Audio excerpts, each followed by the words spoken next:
Okay, let's do this. So, a couple of days ago, I did a video on DoD's promotion system reform, and I covered a video that came out, had been posted by the Secretary of Defense, Pete Hegseth. So he was in the video and he was accompanied by Stu Sheller. So who is Stu Sheller? So Stu Sheller was he had been a lieutenant colonel in the Marine Corps. I mentioned this in the video. He had made a video in which he had spoken out quite passionately about the botched Afghanistan withdrawal. He was then relieved of battalion command. He was court-martialed and he was placed in pretrial confinement, and then ultimately was discharged from the Marine Corps. So he's got a book. It's called Crisis at Command. And when I put out this video a couple of days ago, I said, I need to read that book. And I still believe that, yes, I need to read that book. However, I can now update you and tell you that I have at least purchased the book, still got to read it. And when I do, I will do I'll do a review of the book. So what do I want to talk about today? Stu Sheller, who spoke out, like I said, quite passionately about how there had been no accountability for all these senior leaders who had gone along with this botched withdrawal from Afghanistan. And then, nothing had happened. None of them had resigned. There'd been no accountability whatsoever. Well, so he is now working for DOD. Now, specifically, he is, I believe his role is senior advisor to the Undersecretary of Defense for Personnel in Readiness. So what this means is that he is a key figure in this process that would involve reinstatement and potential back pay for those who lost their careers due to the COVID shot mandate. And at least on the surface, he appears to be the right guy. Now, I don't pretend to know Stu very well, but Stu put out an update today on his personal Twitter account. Now, I don't know if in his role he'll actually get an official Twitter account or X account. Probably not. So I don't necessarily want to go so far as to call this an official update per se, but let's take Stu at his word. Now, I've had very little personal communication with Stu. This statement was put out today. I did reach out to him. I sent him a quick message this morning, which he acknowledged. But I do think that Stu is sincere. So I think Stu is a good dude. I think that Stu is who he is when you see him in this video from a couple of years ago in 2021, when he is so fired up about the failure of DoD leadership to account for what happened with the botched Afghanistan withdrawal. So I think Stu is sincere. I think he's a good dude. And in that regard, I think it's good that he's in the position that he is in. I also think that Stu, if he wants to carry out true reform, he has to play an inside strategy. Now, maybe he thinks in that way, or maybe he doesn't. But I've done a video before on the difference between inside and outside strategies, right? Because there is a difference. Now, I play an outside strategy vis-a-vis DoD because I'm not on the inside. I don't necessarily want to be on the inside. And oh, by the way, no one has offered me a job with DoD. People have offered to kind of maybe like lobby on my behalf for positions. I've had some discussions about that. I have not asked for a job in DoD. I don't particularly want a job in DoD or in the government. I'm not asking to even go back and put the uniform on because I don't trust DoD. I don't trust the government. That's just fundamentally where I'm at. But people have asked me, hey, if you were to go back, what positions would you necessarily want to be in? And I have at least entered in some dialogues with people about that, and I've at least told them, hey, if I were to go back, or if they wanted to make me an offer that I would at least consider, I'd maybe want to work here. But no one has made those offers to me, and for someone to make that offer, for me to truly consider it, there are a lot of factors that I would have to take into consideration. But number one is, do I think I can trust the people that I work for? And what I must tell you is, at the top, no, I don't trust them. So anyway, that's just where I'm at. So the reason that I tell you that is because when I criticize other people, you got to understand they're playing an inside strategy. I'm playing an outside strategy. Those two may look different. So we got to at least take that into account. I take that into account. However,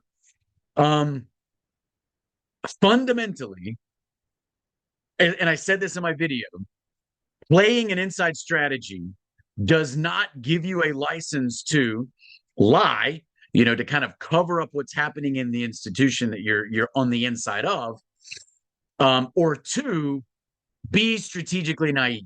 It is not a license to be naive. Now, I am not accusing Stu of lying. I'm not accusing Stu of covering anything up. I may be accusing him of being strategically naive if we're just being upfront. Okay. All right. So let's look at what he actually said. Let's go through it, and I will offer some of my commentary. So this morning, so early this morning, Stu put out and today is what, July 26th, 2025. So Stu put out this statement. Let's go through it. And again, I think Stu's a good dude. That doesn't necessarily mean that I agree with him or that I think that this is the right way to go. So Stu, he says on his personal Twitter, again, I don't know that he'll have an official Twitter account to put something out from. So we're just going to say, hey, this is, I don't want to call this an official statement per se, but we are going to take him at his word. So Stu says, this week, I examined the COVID-19 reinstatement process. Here's what I learned. First, people need to understand the difference between involuntary and voluntary separation. If a service member refused the shot and was forced out via administrative separation, it was involuntary. If they weren't, it was voluntary. Insert all the qualifications about people being ostracized, careers derailed, reenlistments not accepted, and undue command influence leading to the exit for an individual. For this argument, if they weren't administratively separated, the situation is still considered voluntary separation. All right, stop right there. Okay, so we've been through this before. I'm not going to go through this in great detail because I've talked about this so much before. But he says, hey, you got to understand there is a difference in what DOD considers an involuntary separation and a voluntary separation. So regardless of all the coercion that may have happened, if you opted on your own, of your own will and volition, to leave the service, that was voluntary. Okay. Now I, Brad Miller, am in that situation because ultimately I resigned. Now, that's problematic because a lot of that coercion that forced people to voluntarily resign was unlawful. So at the end of the day, and this is what Stu needs to recognize, and I don't think he understands this because I don't think he would make a statement like this if he truly understood what he's doing. So the order was unlawful. So the situation that people found themselves in was comply with an unlawful order that is going to be ultimately destructive to military readiness, by the way, or potentially leave the military. And a lot of people, myself included, opted to leave the military rather than comply with a lawful order. So I think you saying that is voluntary is a mischaracterization, but that's me saying that. That's me critiquing what Stu is saying here. What Stu is saying is Stu is telling you the way DOD sees this. And he is, and I'm not trying to put words in his mouth, but dare I say he is defending DOD's characterization of these two types of separations as being distinct, All right, let me continue to read what he says. Involuntary separations rate back pay and time served from separation to reentry. For many, this means an automatic promotion. Voluntary does not offer these incentives. However, voluntary separations can still apply for the involuntary separation board process, same as those who are administratively separated. All scenarios will be examined by the board. Now, this is important. We got to give credit where credit is due, okay? What he is saying is there is this distinction, but if you voluntarily left the service, you can still apply for the same types of benefits that will be afforded to those who were involuntarily separated, those who were kicked out against their will. Because remember, the reason there's a difference is because those who were involuntarily kicked out will be offered back pay upon reentry and credit for time served from the date that they left the service to the date that they reenter. Okay, that's not on the table for those who left voluntarily. But what he's saying is, even if you're in that voluntary category, like me, I resigned, you can apply and potentially receive the same benefits as the involuntary group. Now, how likely is it that you would receive that? Just based on what we're hearing, who knows? All right, let's go back to what Stu says. Second, the term back pay is confusing. The way it works, the government calculates the amount that would have been earned if the service member remained in service and then subtracts the money earned once they got out, which is claimed on taxes, including disability payments that don't show up on taxes. So for a lot of people, this isn't much money. Yet we did have at least one warrior who got a six-figure payout upon reentry. A couple more in the pipeline may get the same. I'm assuming these warriors were living off grid, sharpening knives until they got the call. All right, pause. So what's he saying? So you were kicked out. Now you're coming back in. Let's assume that was a 3-year time period in between the date you got kicked out and the date you would reenter. During that 3-year time period, I've been through this before in other videos. If you went and got another job and you were making money, which you claimed on taxes, then that is going to count towards a deduction in the back pay that will be calculated for you. Now, I don't like that. I'll be honest with you. I don't like that. I don't care what it costs the government, because it's not your fault that you were unlawfully kicked out of service and you went and got another job. If they bring you back and they credit you that time as time served, pay you what your salary would have been in the military. Doesn't matter whether you went and got another job and you made a lot of money or a little money compared to what your military salary was. I don't think that should be factored in. I'm not a decision maker in this process, but that's a problem. And it just goes to show there are people who are going to do what they can to decrease the amount of remedy that is implemented to try and make this right, All right, let's go back and return to the reading. He goes on to say, to re-enter the service, all an individual needs to do is contact their recruiter. The recruiter pushes the individual to fill out an application / security screener and then directs them back to their local MEPS or medical center. Voluntary separations re-enter the service quickly. For involuntary, after MEPS, the package goes to review. Think BCNR /ARBA /AFRBA. All right, what are those acronyms? Basically, what those mean are the Board of Corrections of Military Services. So BCNR, Board of Corrections of Naval Records. BCMR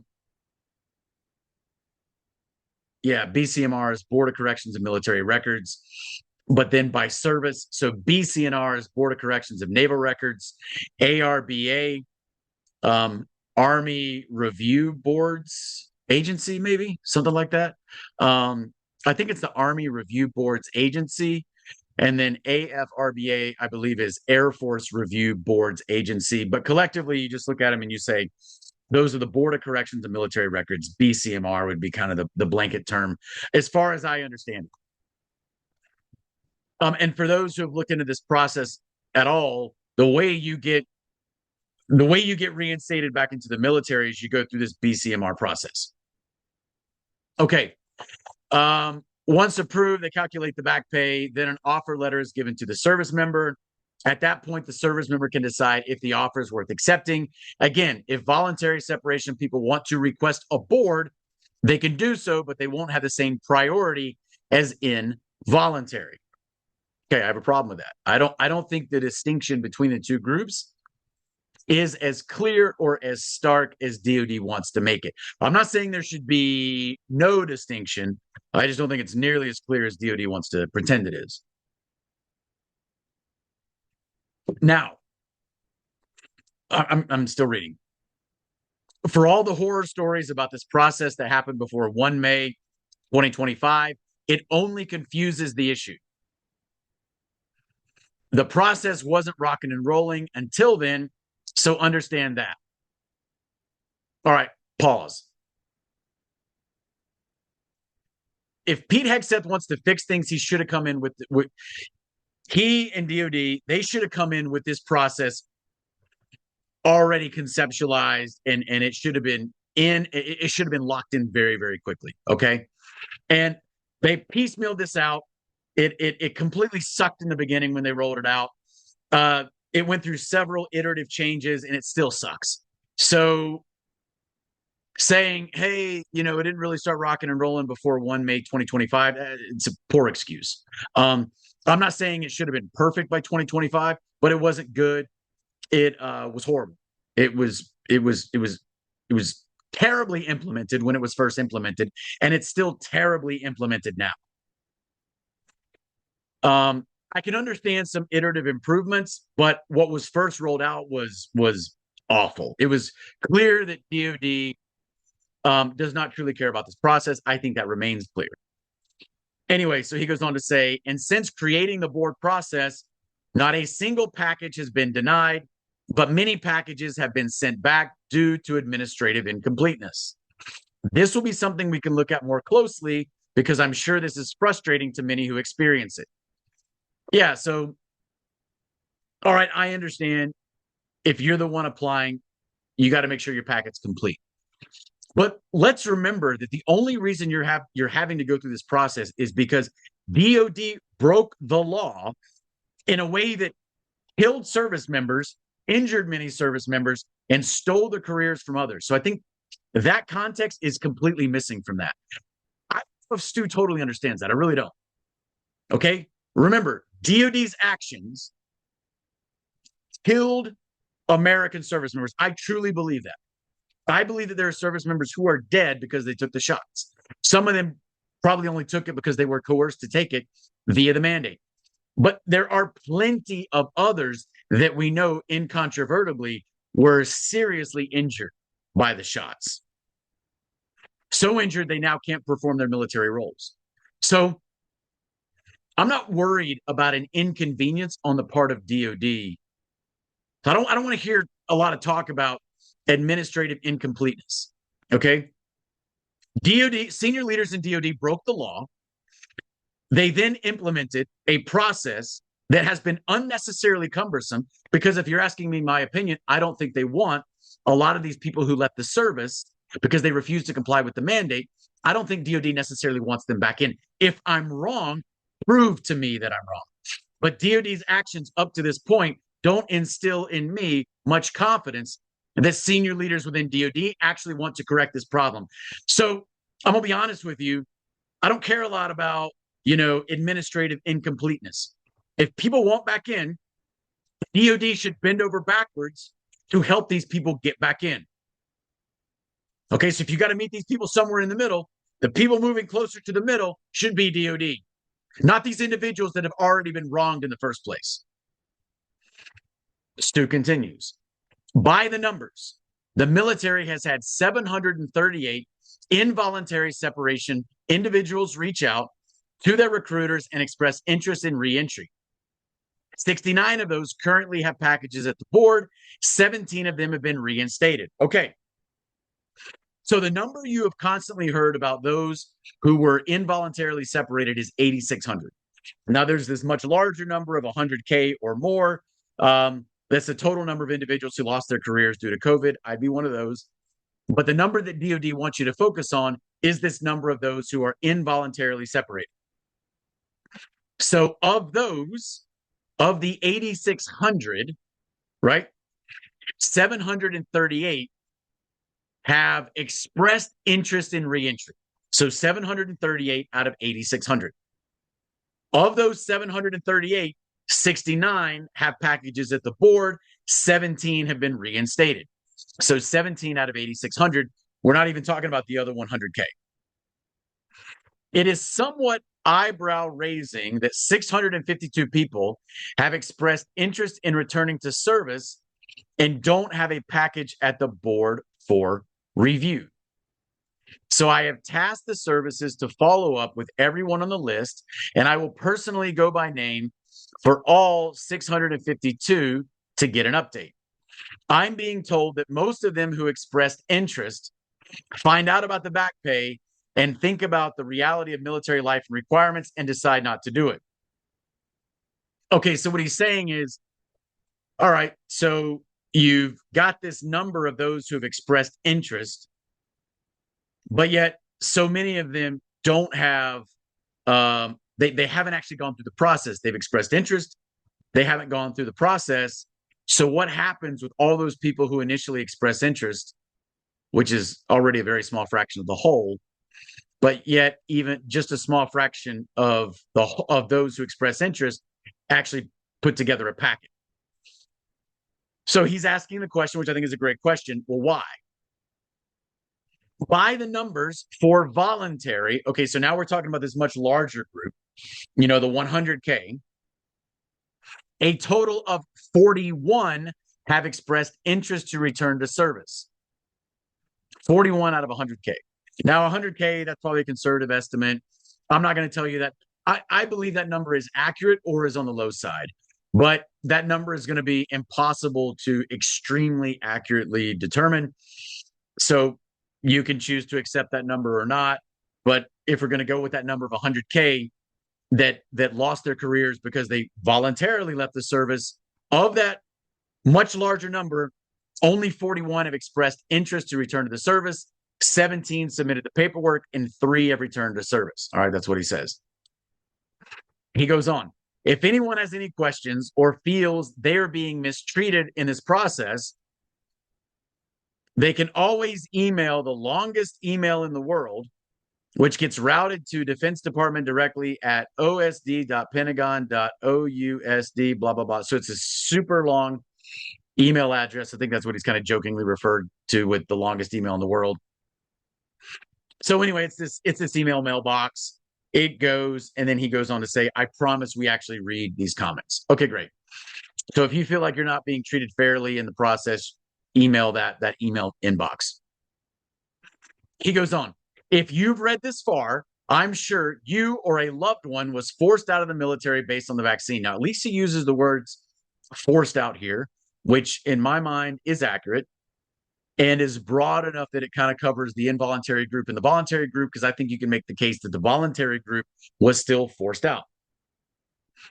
I took interest in this initiative because I understand what it's like to be treated unfairly by the military.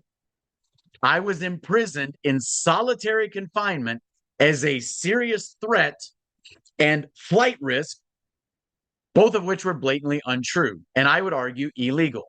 When I got out of the brig, my medical records and investigation were released to a reporter still working in the Pentagon, and ironically, who is still reporting on me. Okay, fair enough. He was treated unfairly.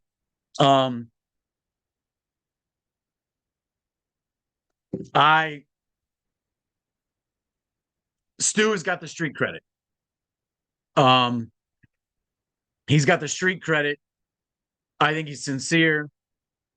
I like that he's in a position.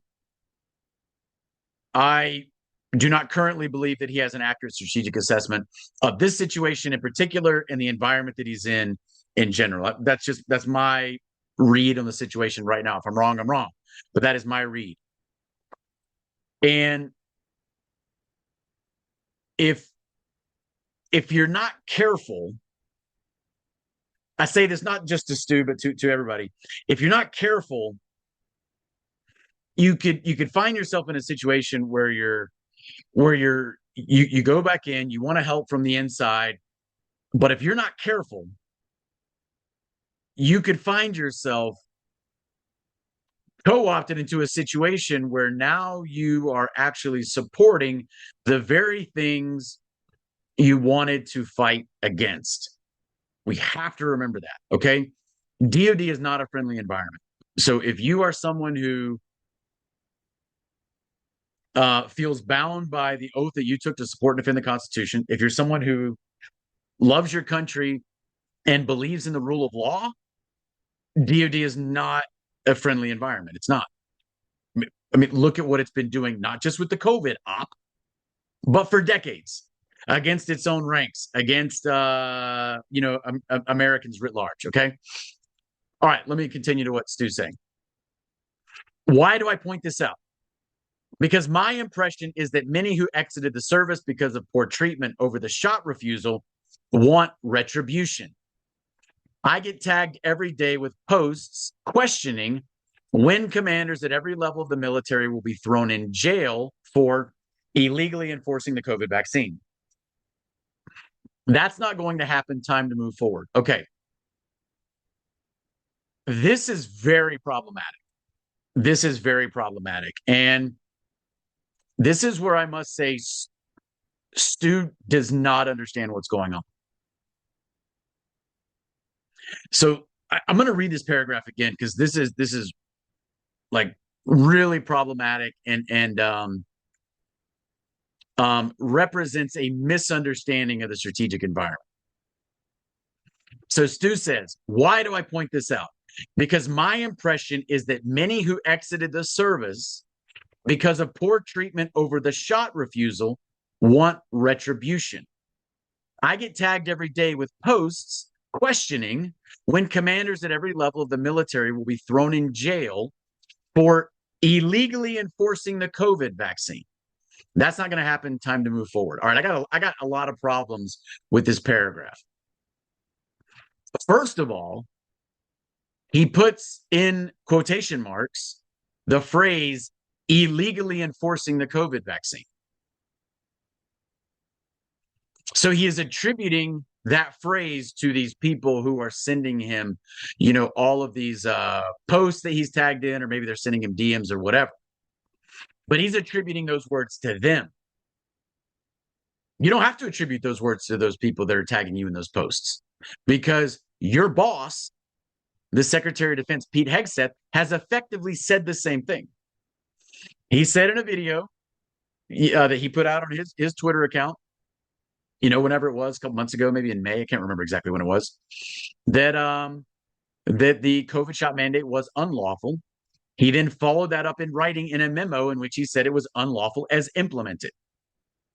So your own boss, the Secretary of Defense, has also said basically the same words, that the COVID vaccine was illegally enforced. So you're putting that in quotation marks. So you're attributing it to all these people that supposedly tag you in these posts.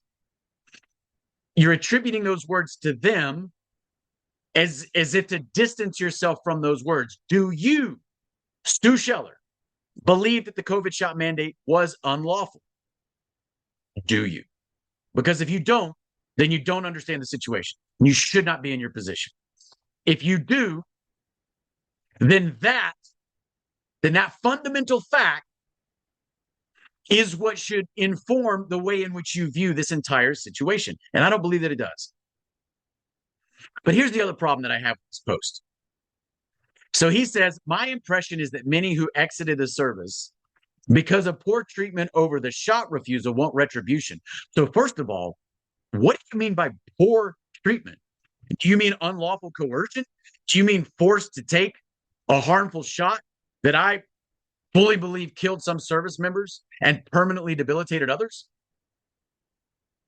Poor treatment? Is that how we're going to characterize it? Poor treatment? Many who exited the service because of poor treatment? Listen, Stu, you were fired from battalion command. Guess who else was fired from battalion command? Me. Now, I wasn't put in confinement like you were, okay? But that's more than poor treatment. But here's the other problem that I have. He says that many of these individuals who exited the service because of poor treatment over the shot refusal, poor treatment, want retribution. Now,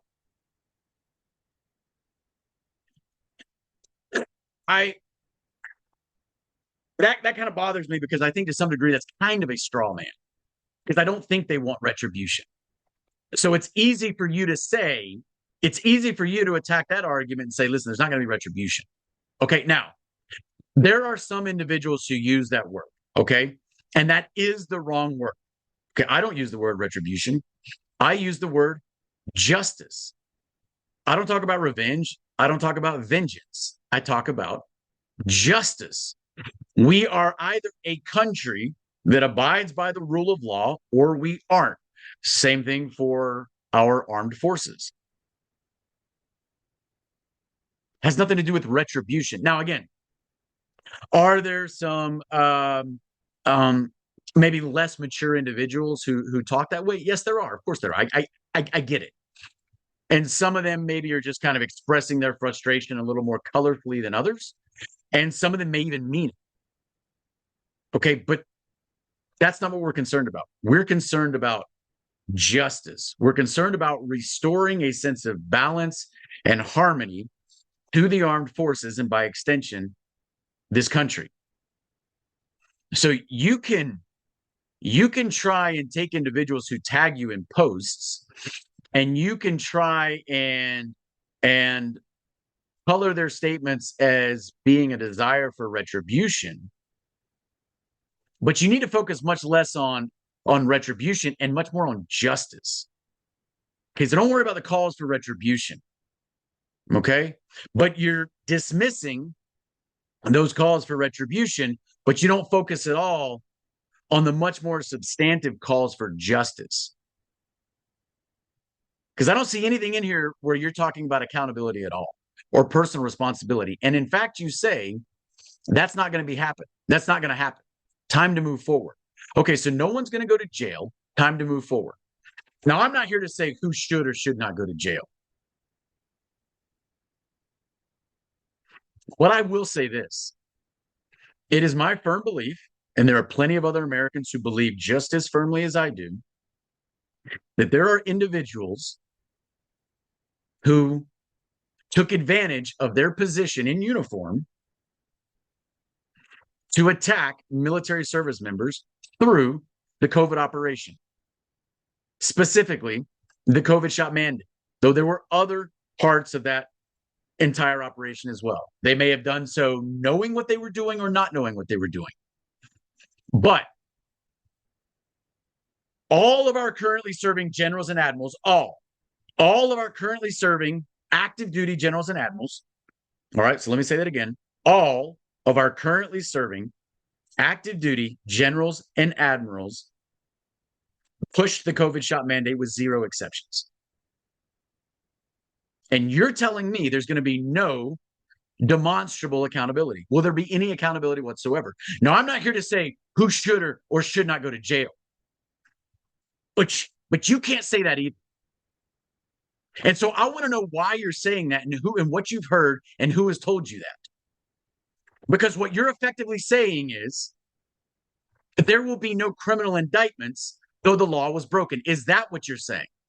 Are you saying there are no repercussions at senior levels of military ranks for breaking the law, for blatantly violating oaths to support and defend the Constitution in ways that directly result in the deaths and injuries of American service members, the eradication of trust within the ranks, as well as the trust between the military and the American people, and the diminution of military readiness across the board? Are you telling me there will be no indictments whatsoever for that? And if so, I want to know why.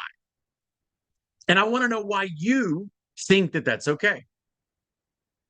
Why are you just declaring that there will be no indictments? Because if there were indictments on criminal charges, then we can't necessarily say, and I'm not here to say who should or should not go to jail. But you can't say that either. There should be investigations. I believe there's plenty of prima facie evidence to warrant criminal investigations and indictments. Of course, everyone is innocent until proven guilty. Everyone deserves a trial. I got it. No one's saying any different. There may be some people on the periphery, on the fringe, who are immaturely calling for retribution. But there are many more people who are rightly calling for justice.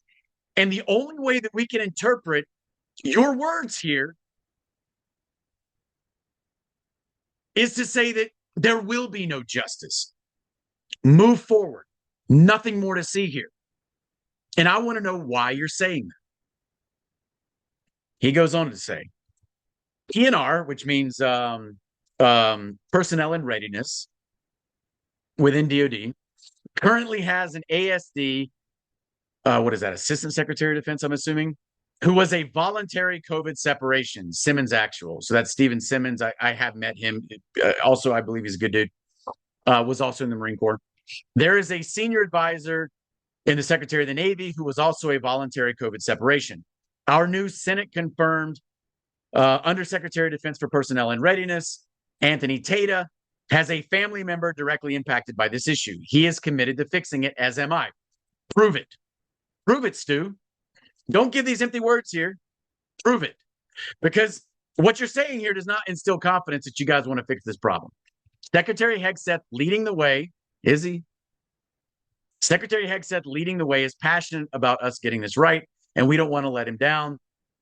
I hope the department can get everyone back in who wants to serve this great country.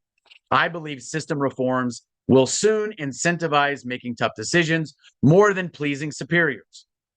I hope in the future the service is filled with people brave enough to stand their ground and challenge leaders lacking courage. All right, so that's the entirety of his statement. I gave you guys some of my thoughts, but I will read what I actually put on X this morning in response to it. So I reposted it and I said this. So first of all, I took out his closing line and I cited it and I said, I'm citing Stu here. Quote, I hope in the future the service is filled with people brave enough to stand their ground and challenge leaders lacking courage, unquote. So that's me citing Stu. That's how I open up my post. And then I say, Stu, that's not going to happen unless substantive reform is achieved. And to date, no one in DoD seems committed to that type of comprehensive reform. If Anthony Tata and yourself think you're going to improve things, you must start by identifying the areas where you won't compromise. Your values must remain fixed because what you just wrote does not instill confidence in anyone who wants true change. Stu, you're showing exactly why DoD can't be fixed from within. All right, pause. So remember, guys, I don't believe that an inside strategy is altogether feasible. I don't really hold to it. That's why I execute an outside strategy. So I'm not afraid to throw stones at DoD when they deserve it, which they do. Okay, so back to what I said in the post. Careerism, moral cowardice, and breaking the law are still rewarded, whereas commitment to the Constitution and country, if in tension with orders or careers, is still punished. You will remain unprepared for this role if you maintain an inaccurate assessment of the strategic environment. You're working in an institution that is completely infiltrated and controlled by those who will do what they can to destroy American lives, health, prosperity, and freedoms. The worst attack on American troops in recent memory came from their own senior leaders as part of the overall COVID operation. It cost more than 100,000 service members by unlawfully pushing them from the ranks. It severed trust within the ranks and with the American people. It destroyed our readiness posture across the board. Until someone at DoD is willing to truly address what happened and why, these attacks on our military will continue, and they'll continue to come from within. Figure out where you stand and don't move. Okay, so that's how I responded. So anyway, let me just sum up with, I think Stu's sincere. I think Stu is a good dude. I do want to read his book. I think he has the street cred. I think that he has proven himself, in adversity, that he is a man of his convictions and that he has integrity. He has courage. He has the values that we want in our battalion commanders, and he was a battalion commander in the Marine Corps. And of course, he lost his command because of him calling out senior leaders over the lack of accountability for the botched Afghanistan withdrawal. So, and there may be people out there who don't necessarily agree with the way that he made the video or the fact that he was in uniform when he made the video or whatever. Okay, cool. You can quibble with him about that. But I think his message was was exact and was on point. Um, but we need Stu to realize it's much bigger than just the botched Afghanistan withdrawal. It's also much bigger than the COVID shot mandate. It's much bigger than DEI. It's it's bigger than even all of those things combined. Okay, it's how did we get here, and then how do we have a military that won't do this again, and in fact will do the exact opposite. Will actually defend the country, because it has leaders in position who understand their oaths. That's not what we have. That's not what we have at all. So I'm not here to say who should or who should not go to jail. I do believe that there are certain leaders in DOD that should be indicted criminally. That's what I believe. That's my opinion. I'm not here to create a legal case, but I do believe that's what the evidence supports. I believe there's plenty of evidence to support indictments. And if we had true investigations, those investigations would be conducted, and charges would be preferred, and you would have individuals that of course have their day in court. We're not here to deprive anybody of their rights. Um, that's not what we're about. I'm not about retribution. I don't use that word. I do believe in justice, and I do believe that we should abide by the rule of law. Now we don't in this country, but Stu's words here are the exact problem. So Stu's words are just another indicator of the fact that our country does not abide by the rule of law. And that's why ultimately I think his statement is problematic. So doesn't mean that I don't think he's a good dude. I think he doesn't quite get it. Um, I do think he's being strategically naive. I don't think he has a good read on the situation. But hopefully he will get smart quickly. And I would say the same thing for others that are in similar positions in DoD. So anyway, hey, thanks. I appreciate you guys if you checked out this video. I will provide the link to both his post that I just read through, and then also, my repost of it, so you guys can check those out if you want on your own. And other than that, appreciate you, hanging out and checking out the video.